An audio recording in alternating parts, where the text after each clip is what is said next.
room carries whispers of the past, hidden shoeboxes in the attic, forgotten letters in a drawer, or a dusty trunk in the basement.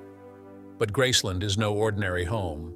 It is the mansion where Elvis Presley, the king of rock and roll, lived, dreamed, and left behind a legacy that still stirs the world. For decades, fans believed every corner of Graceland had been explored, every artifact cataloged. Yet during a meticulous restoration of Elvis's private bedroom, workers stumbled upon something extraordinary. A hollow echo behind the wall revealed a secret compartment, untouched for generations. Inside, not mere memorabilia, but a sealed time capsule Elvis himself had hidden. Within it, treasures more intimate than gold, letters, keepsakes, and one message so personal it shattered hearts. When Priscilla Presley read it, she broke down in tears. This discovery doesn't just rewrite history, it reveals Elvis in a way the world has never seen. Stay tuned, because what you're about to hear will change the way you remember the king forever. The whisper of the walls, a secret waiting. The camera fades in slowly on the quiet halls of Graceland. Sunlight spills across polished floors, portraits hang in silence, and every corner breathes with the presence of history. For many visitors, Graceland is a museum, a sacred place where the memory of Elvis Presley is preserved. But for his family, it is something much more. It is a home, filled with secrets that still linger in its walls. The narrator's voice rises gently over the stillness, drawing the audience closer. Behind the velvet ropes and the guided tours lies a part of the mansion that few have ever seen. Elvis's upstairs quarters, the private sanctuary where he lived his final years, have long been kept hidden from the public. Within those rooms, untouched by strangers, a secret remained locked away for decades, waiting for the right moment to be revealed. The scene cuts to family members gathered together, their faces pale with emotion. Lisa Marie Presley sits quietly, her eyes brimming with tears. Others exchange glances of disbelief, their silence heavier than words. Something has been discovered, something that has left even those closest to Elvis utterly speechless. The narrator continues with quiet intensity. Every family has hidden spaces. Perhaps in your home there is a closet you rarely open, a drawer where old letters rest, or a box filled with childhood treasures. These places hold pieces of our lives we are not ready to discard, memories too precious to leave exposed. Elvis, despite his fame and fortune, was no different. His most private sanctuary, his bedroom, concealed something that spoke louder than any performance. The screen shifts to close-up shots of Graceland's upper floor. The doorways are closed, the corridors lined with silence. The narrator's question lingers in the air, building suspense with each passing moment. What could Elvis have hidden so carefully that it remained unseen for decades? The voice softens, but the tension rises. The discovery was not an ordinary item, not another gold record or stage costume already displayed for the world. This was something personal, something so intimate that Elvis had chosen to keep it sealed away where no one could casually stumble upon it. The camera cuts again to the family, their eyes downcast, their hands clasped tightly. The silence in the room is broken only by the sound of a breath catching, the weight of revelation pressing heavily on their hearts. Viewers can feel the gravity, not only because Elvis was a legend, but because every person understands the mystery of what we hide and why we hide it. The narrator concludes the opening with a hushed tone. Behind Elvis Presley's bedroom wall, something was found that would forever change the way his family remembered him and the way the world saw him. A secret compartment, a hidden message, a treasure left behind by the king himself. And it leads to one haunting question. What was so important that Elvis hid it in silence, trusting the walls of his own home to keep his secret safe? Graceland's hidden corners, the sanctuary upstairs. The camera pans slowly across the exterior of Graceland, its white columns and broad lawns shining under the Memphis sun. Tourists gather beyond the gates, their faces filled with awe, eager to step into the home of the king. Inside, the lower floors are polished, curated, and carefully arranged. Visitors can admire the music room, the dining room, and the famous jungle room. These spaces tell the story of Elvis Presley, the entertainer, the icon, and the global legend. Yet above those well-trodden floors exists a realm that few have ever seen. The narrator's voice lowers, inviting the audience into the mystery. The upstairs quarters of Graceland have long been sealed from the public eye. Only family, closest friends, and trusted staff were ever allowed into that sacred space. At the very heart of this hidden sanctuary was Elvis's bedroom, the place where he rested, reflected, and escaped from the constant demands of the outside world. Unlike the dazzling lights of the stage, these rooms belonged only to him. The camera shifts to black and white photographs of the upstairs, grainy and rare, offering only glimpses of the life lived there. Curtains drawn tight against the daylight, books stacked on nightstands, and personal belongings that carried no stage presence but immense personal value. This was not the Elvis seen in movies or on record covers. This was Elvis the man, away from the applause, surrounded by the ordinary comforts of a private life. The narrator reminds the audience of a universal truth. Every person has a space where they retreat from the world. For some, it is a favorite chair by the window. For others, it is a bedroom filled with familiar smells and memories. These spaces are where we let down our guard, where we allow ourselves to simply be. For Elvis, that place was the upstairs of Graceland. It was his fortress, his refuge, and his most intimate sanctuary. Time seemed to stand still within those walls. Even after his passing, the family preserved the upstairs exactly as he left it, like a shrine untouched by time. The bed remained neatly arranged, personal items still rested where he had placed them, and the doors remained closed to strangers. Decades of silence wrapped the rooms, and within that silence, secrets lay undisturbed. The narrator leans into the suspense, hinting that Elvis's sanctuary was not only a place of rest, but also a keeper of mysteries. The walls that had protected his privacy for years were also hiding something more tangible, something he had carefully chosen to conceal, perhaps never intending for the world to see. The camera closes in on the door to Elvis's bedroom, a simple wooden frame that feels heavy with significance. The narrator's voice sharpens just slightly. Behind this door, within these corners, Graceland was holding more than memories. It was guarding a secret sealed in silence, a truth waiting for the day it would finally come to light. The hollow sound, walls that spoke. The restoration project began quietly, with the kind of work that usually draws little attention. A team of preservation experts moved carefully through Elvis Presley's upstairs quarters, checking the integrity of the rooms and ensuring that time would not erode what history sought to protect. Every touch was delicate, every step mindful of the sacredness of the space. They knew they were not working in an ordinary house. They were working in the private sanctuary of a legend. Inside Elvis's bedroom, the work was calm and precise until one of the workers tapped against a section of the wall. Instead of the solid thud expected from plaster and wood, the sound that returned was different. It was hollow, almost like a whisper reverberating back. The worker froze, listening again, and tapped once more. The sound repeated, confirming that something was unusual. The narrator's voice rises with intrigue. A hollow wall can mean many things. It can be a simple flaw, an old repair, or perhaps a sign of something deliberately hidden.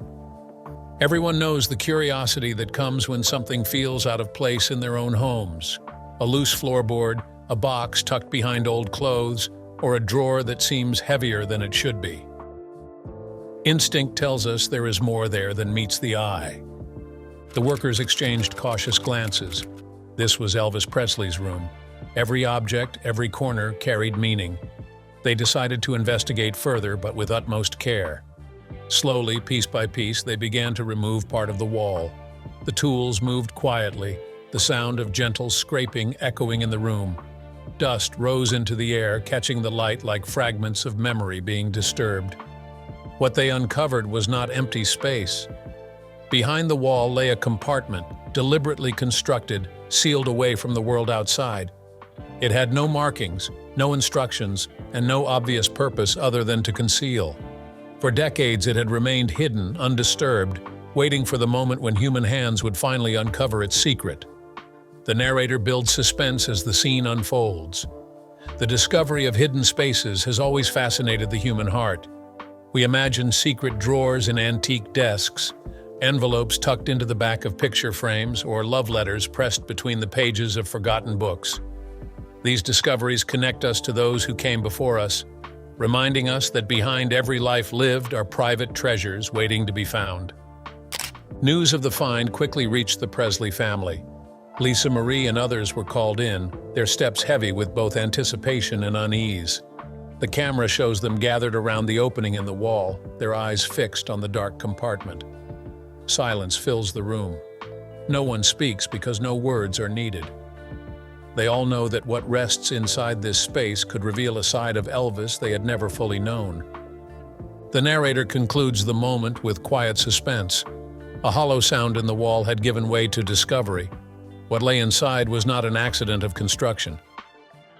It was something Elvis himself had chosen to hide, and soon it would leave his family speechless.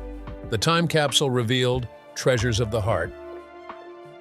The compartment behind Elvis Presley's bedroom wall opened slowly, its darkness stretching out like a vault untouched for decades. Dust floated through the air as Lisa Marie Presley and her family leaned closer, their breath catching in anticipation. What they found inside was not gold, not jewels, and not the trappings of fame. What rested there was something far more powerful. It was a collection of personal treasures carefully chosen and deliberately hidden, a time capsule of a man who lived both as a legend and as a father. The first objects to emerge were small and unassuming. There were trinkets from Tupelo, tiny keepsakes from his childhood that reminded him of where he began. A worn toy car with chipped paint, a coin from a fair, and scraps of paper with doodles he had drawn as a boy. These were not items meant for display. They were fragments of innocence, preserved as reminders of the boy who grew up to change music forever. Beneath those keepsakes lay handwritten notes, folded with care. Some were lyrics never completed, words scribbled in the rush of inspiration. Others were quiet reflections, thoughts he had jotted down late at night. The handwriting was hurried but unmistakable, carrying the weight of a man who poured his soul onto paper when the world outside could not understand. There were also mementos from his career, tokens that seemed too personal to share with the public. A backstage pass, a lucky charm, and a handkerchief folded neatly as though waiting to be used once more. These items were not chosen for their grandeur. They were chosen for their meaning, small pieces of a life lived under both spotlight and shadow. But at the very center of the collection lay something that brought the room to silence. A single Polaroid photograph, its colors faded, but its emotion still vibrant. It was Lisa Marie as a toddler, her smile innocent, her tiny hands reaching toward the camera. The photo had been placed carefully, as though it were the heart of the time capsule, the treasure Elvis valued most. Lisa's hand trembled as she lifted the Polaroid, her tears falling freely. The camera lingered on her face as the weight of the discovery pressed upon her. This was not simply a photograph. It was her father's message, hidden in the one place where he knew it would remain safe. He had kept her close, even in secrecy, as though building a private altar to the bond they shared. The narrator reflects softly. Every family has moments preserved in hidden ways. A baby shoe kept in a drawer, a lock of hair stored in a book, or a faded photograph pressed between pages. These are the things we save when words are not enough, the treasures that hold the stories of who we are and who we love. The family stood in awe, surrounded by objects that revealed Elvis not as a star, but as a man who cherished his roots and adored his daughter. The hidden compartment was no longer just a mystery. It was a message, carefully constructed and left behind, waiting for the day it would finally be found. Treasures of the heart, stories only objects can tell. Lisa Marie Presley knelt beside the hidden compartment, her hands trembling as she began to lift the objects one by one. Her family gathered around, each person silent, their eyes fixed on the fragments of a life Elvis had chosen to keep hidden. Every item seemed ordinary at first glance, yet in their simplicity they carried the weight of memory, like whispers from the past reaching across time. Lisa picked up the worn toy car, its paint chipped and faded. She stared at it for a long moment, realizing this had once belonged to the little boy from Tupelo before the world ever knew his name. To millions, he was the king of rock and roll, but to himself, he had never forgotten the small joys of childhood. The car was not just a toy. It was a reminder of where he came from, a piece of innocence preserved behind the walls of Graceland. Another family member unfolded a scrap of paper, the handwriting hurried but full of energy. It was a lyric, unfinished and raw, a song idea Elvis had jotted down in a moment of inspiration.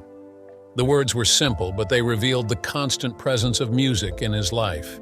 Even in his private thoughts, music flowed from him like a river, unpolished yet powerful. Lisa reached for the backstage pass tucked between the items. She held it up and smiled faintly through her tears. To fans, a pass like this represented access to the star.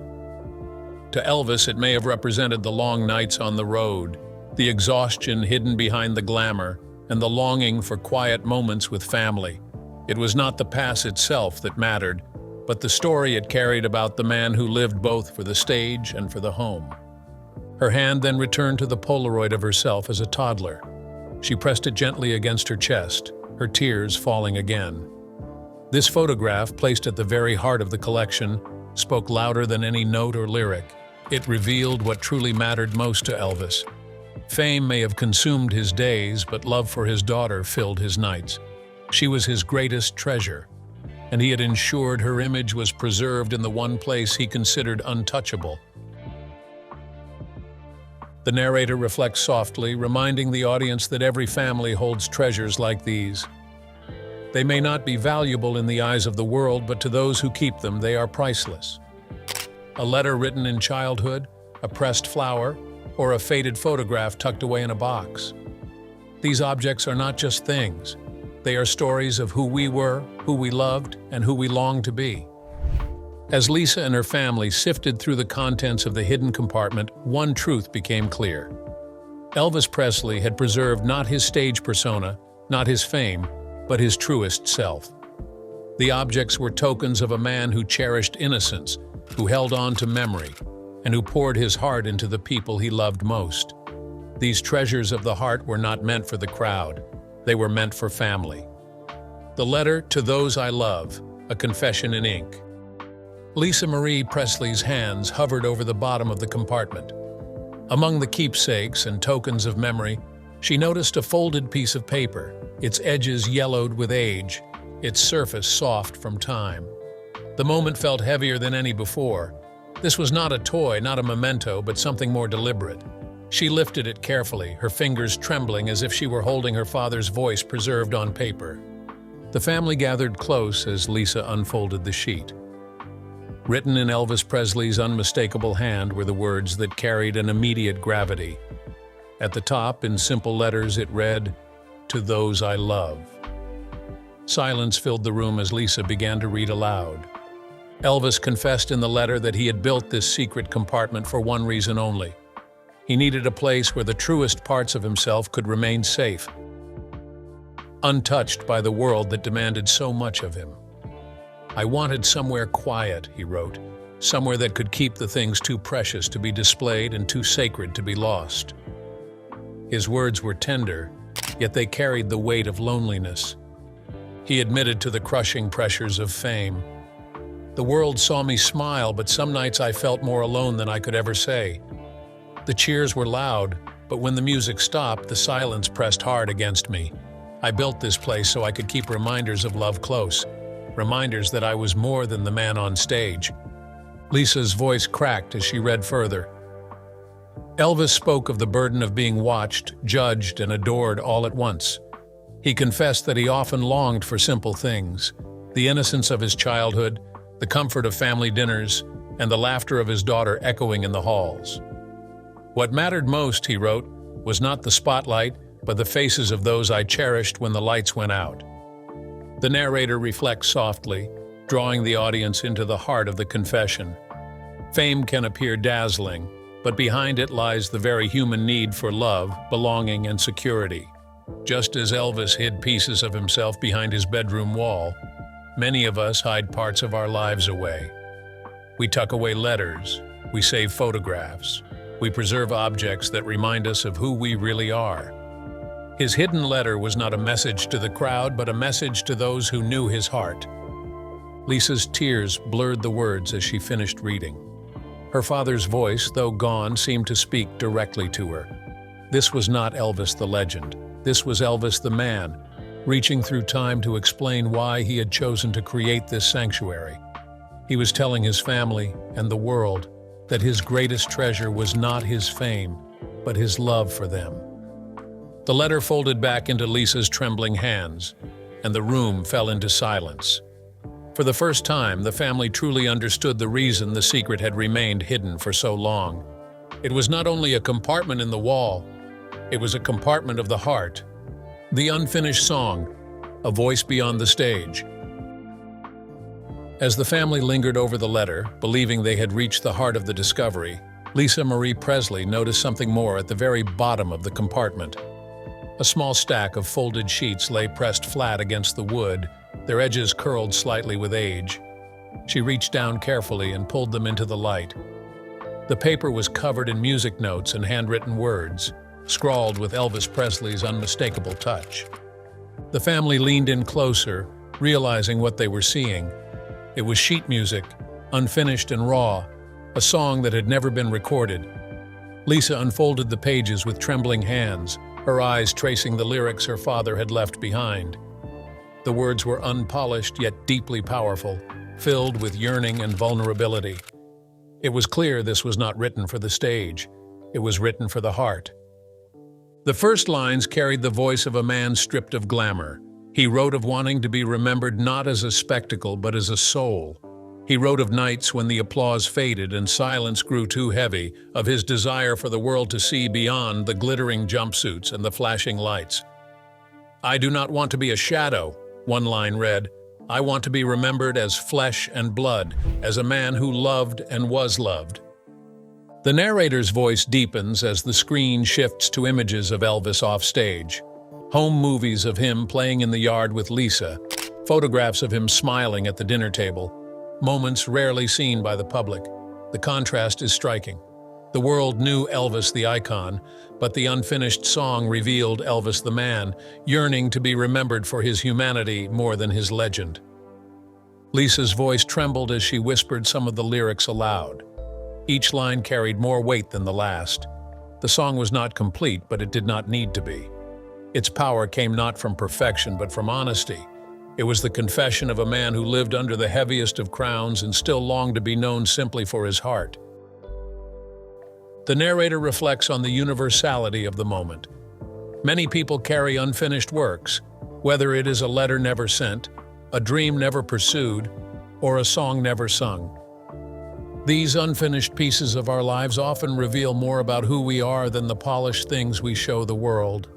Elvis's unfinished song was a window into his soul, proof that even in his final years he was still searching, still hoping, still longing to connect in ways that fame could not give him. Lisa pressed the pages gently against her chest, her tears falling silently. She realized that her father had hidden not just objects but truths, and this unfinished song might have been his most vulnerable truth of all. He wanted to be remembered not as a statue, not as a legend frozen in history, but as a man whose love was real, whose struggles were real, and whose voice would never die. The room grew heavy with silence. The family knew they were holding not just paper, but the final melody of a heart still singing. Family in tears, love across time. The room grew still as Lisa Marie Presley held the fragile sheets of music in her hands. Her eyes traced the unfinished lyrics again and again as though she could hear her father's voice singing the words softly to her. The silence was broken only by her trembling breath, a sound that carried both grief and awe. Her tears fell freely, staining the paper just as they had stained the letter before. Her family surrounded her, their expressions reflecting the same mix of disbelief and sorrow. For a moment, no one spoke. Words felt unnecessary, even intrusive. They all knew they were standing in the presence of something greater than discovery. They were standing in the presence of love that had reached across the decades, carried in the ink of a man who had long been gone. Lisa pressed the sheets to her chest, her sobs muffled as she whispered through her tears, "He was speaking to us. He was speaking to me." The weight of her father's vulnerability pressed heavily upon her heart. She could feel the honesty in his words, the raw longing to be remembered not as an unreachable icon, but as a father, a son, and a man. The narrator's voice enters gently, reminding the audience of a truth all can understand. Grief has a way of folding time. A voice from the past can feel as close as yesterday, and a letter or photograph can suddenly carry us back to the presence of someone we thought we had lost forever. Every family knows what it feels like to stumble across the handwriting of a loved one, to find an object they once held, or to hear their favorite song playing unexpectedly. In those moments, the barrier between past and present feels thin, as if love itself is still alive. Lisa's tears were not only for what she found, but for what it meant. Her father had hidden his heart behind the walls of his own bedroom, trusting that one day those who mattered most would uncover it. He had spoken through paper, through lyrics, and through the silence of time. And now those words had found their way to her, speaking louder than any performance he ever gave. The camera lingers on the family, each one wiping their eyes, some holding hands for comfort. They realize this is not just about fame, not about legacy in the way the world defines it. This is about connection. This is about a man who lived under extraordinary pressure and yet still longed to be remembered for the love he carried in his heart. The narrator concludes softly. Elvis Presley's words did not remain locked away. They traveled through decades of silence, waiting until the right moment to be heard. In that upstairs room, his family felt his presence more clearly than ever. They knew now, without question, that Elvis had been speaking to them all along. And in that realization, the tears that fell were not only tears of sorrow, they were tears of love. The legacy beyond the wall, a voice remembered. The room was quiet again, but the silence was no longer heavy with suspense. It was filled instead with reverence. Lisa Marie Presley sat with the unfinished song in her lap, the letter folded carefully beside it, and the small treasures from the hidden compartment spread out before her. Her tears had slowed, though her eyes were still glistening with emotion. She looked down at the Polaroid of herself as a child, resting at the very center of it all, and whispered softly, "This is who he really was." Her words carried more power than any performance. They stripped away the glittering stage lights and the grandeur of the legend. They revealed the truth of a man who had always longed to be remembered for his love, his devotion, and his humanity. The family around her nodded in quiet agreement. They understood now that what Elvis Presley had left behind in secret was not an artifact to be displayed, but a testimony to the life he cherished most. The narrator's voice entered gently, reflecting on the moment with tenderness. Sometimes the greatest treasures are not the ones shown under bright lights. They are the ones hidden in silence, waiting for love to find them. They are the letters tucked away in drawers, the childhood mementos preserved in boxes, the photographs placed carefully where only family will look. Elvis Presley, the man the world called the king, was no different. He too preserved the pieces of his soul in secret, trusting they would one day be found by those who mattered most. The camera lingers on the collection, each object glowing in the soft light. The toy car from Tupelo, the unfinished lyrics, the handwritten notes, and the Polaroid of Lisa all come together as a mosaic of his truest self. These were not the trophies of fame. They were the treasures of the heart. Lisa gently closed the compartment, her hands lingering on the wall as though she were sealing it once more with love rather than secrecy. She whispered again, this time with steadier breath, "Thank you, Daddy." It was not just gratitude for the discovery, but for the reminder that beneath the icon was a man who had loved deeply and left behind a legacy far greater than music. The narrator concludes in a hushed but firm tone. Elvis Presley may have left the stage, but the love he carried has never left. His true legacy is not only in records sold or concerts remembered. It is in the hidden corners of Graceland, in the whispered words of a father to his daughter, and in the unfinished song of a heart that still beats across generations. The screen fades slowly to black, A silhouette of Elvis holding a microphone appears against the darkness, timeless and unmistakable. One of his songs begins to play softly, not in roaring applause, but in tender tribute. The voice is gentle, the melody lingering, and as the final notes fade, the story closes with the truth that Elvis lives on, not just in history, but in love. Some walls hold secrets, and some secrets hold hearts. What Lisa and her family uncovered behind Elvis's bedroom wall was more than history. It was love, preserved in silence, waiting for the right moment to be heard. Elvis Presley's voice may have left the stage, but his truth still sings louder than ever. If this story touched you, imagine how many others need to hear it too. Share this video with friends because legacies like this deserve to live on. Hit like if Elvis's hidden message moved you, and subscribe for more untold stories that bring icons back to life in ways we never imagined. The King's voice never fades, and neither does his love.